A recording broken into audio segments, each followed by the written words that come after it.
everybody, welcome back to my channel. This is Kate and I'm about to start step 3 in journaling by fives, stamps and stencils.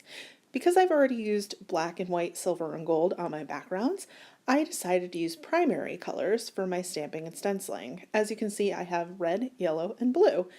I chose 3 stencils and 4 stamps just because I like to keep my options limited while I'm doing journaling by 5 because you're under a time limit, so it doesn't make sense to have infinite options. I chose 2 inks, black and white. I used archival inks for both. And unlike my previous 2 videos, I decided to go ahead and time lapse this one because 20-minute videos don't tend to be very popular, and I can understand why. I don't tend to stick with 20-minute videos either. So anyway, I really love this stencil. For some reason, hexagons have become my favorite thing ever in the whole world. I have like 6 different hexagon stencils. They're all different. They're all interesting and I love them and I use them. But this is my favorite. All 3 of the stencils I chose happened to be Tim Holtz. That was not a plan. It just happened that way. And I really enjoyed using all of them. This was an interesting one to use, especially with the yellow. It reminded me of mustard, like someone maybe dripped mustard on my painting. Anyway, so the other reason I decided to speed this up and do a voiceover was because my first voiceover was super low energy. I don't know what was going on with me yesterday when I was doing this process, but I just, for the life of me, could not find any pep. So I decided it would make sense to give it another shot. As you can see, I'm just going through, I'm not even thinking about it very much. I'm just picking a stamp or picking a stencil and going for it. I'm not thinking about where I'm placing it. And just remember, this journaling by fives process started by Shannon Green is meant to get you out of a rut, to get you to stop thinking so much, to make it so that you just paint and just stick things on paper and just do something that you enjoy. So you don't have to use primary colors here. Use something that you think will make you happy. Like if you wanted to use neons, I considered neons because I have them. It just wasn't as easy to like get them on the mat to be able to use them. I also have a different sponge for each of these colors of paint, but as you see, when I get toward the end, I start mixing and matching them. And so because I've used primary colors, I end up with some mixing colors like yellow or green and orange. I don't think I get any purple really. I think that tends to be a harder mix to get.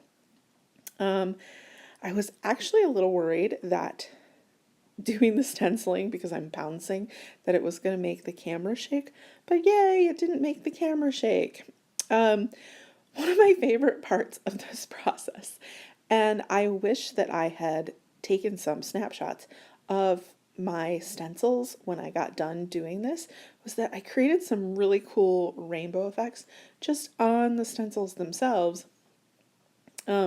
But because my energy was so low yesterday, I just like, normally I would have sprayed some water on them and put them in another book, but I just washed them up and put them away because I needed to relax. It's been a long time since I've taken time off of work and it was good. Yeah, so really the process is just the same. I tried to keep moving quickly. It was sometimes hard to keep moving. And honestly, okay, so this stamp that I'm using here is from Bohemian Dream by Coco Vanilla. So is the bird. I love the stamp set. I think it's beautiful. There are a bunch of other things in it, like a wreath and other cool things. But there are a lot of stamp sets now that have brush strokes in them, and I'm having a really hard time understanding what the point of them is. Honestly, I have a hard time understanding the point of these stencils that are all splatters too, because like, couldn't you just make a splatter? But I'm using it and I like it, so really that's the point, right? And I've seen people do some really cool stuff with those brushstroke stamps. Things that don't necessarily appeal to me, but look really cool. Yeah. So the white ink was kind of showing up, kind of not showing up. So I didn't use it as much as I used the black. And honestly, because I had used black in my backgrounds on a lot of these, it was hard to use the black ink. But I did find it interesting when I had the black and white both on the same stamp. It kind of gave this shadowy effect. And I apologize for being all over the map. I really should be commenting about the thing I'm actually doing on the screen at the time I'm doing it. But why would I do that? Why would I want to make sense? So that was one of my favorite pages. You'll get a better look at it when I do the flip through at the end. And as you can see, I'm not even paying attention to whether these are right side up or upside down. Those ballerinas under there, they're upside down right now. Does it matter? No, it doesn't matter at all. And here is where I start getting some good mixes in the colors. Like, it's hard to tell from here, but that actually turned out to be a really cool green. Yeah, I actually did run over on time because I don't watch the clock. It's on my phone and it goes away. Like, I can't see it. So I don't know that the time is up until it starts making an awful noise. Oh, and I love this page. I think this is the page where I actually get some rainbow. Nope. There's one page coming up where I actually get some rainbow effect in the paint itself, like actually showing up on the page, and I can't stop myself. So I keep going with it. And probably spent more time on that page than I should have. I need to stop using that word. That is not a word that goes with this process. This process is about just doing stuff. Just getting things on paper, seeing where they go, seeing what you end up with. Just trusting your instincts and going with them. Some red. And I think, yep. Okay, I didn't do much on that one. Maybe, no, this isn't where I start getting the rainbows. This is just, I just do red in 3 spots on this one. Nope. I'm so wrong. I'm so bad at predicting myself. Okay. I like how that yellow goes with the yellow in the background because there's not a ton of yellow in the background, but there's enough that when I put the yellow paint on, that it kind of draws that color in. And I think this is where I actually get rainbow on the background. As you can see, it's my last page. I've definitely already gone past the time limit. I think I had 2 or 3 pages left when I went past the time limit.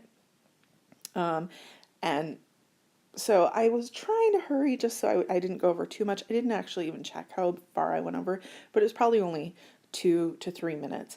So ultimately, like, you're supposed to get about 45 seconds per page. And can you see the rainbow? I didn't even intentionally make it so that it was like flowing into the appropriate colors, but just like from trying to use up the paint, I got these really cool rainbow effects that I'm going to try to replicate.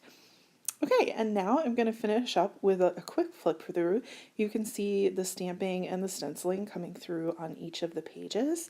Thank you so much for stopping by to watch another one of my videos.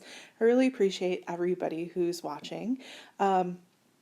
If you enjoyed this video or any of the other ones that I've done, please think about subscribing. Having people subscribe makes it possible for others to find me the way that you did.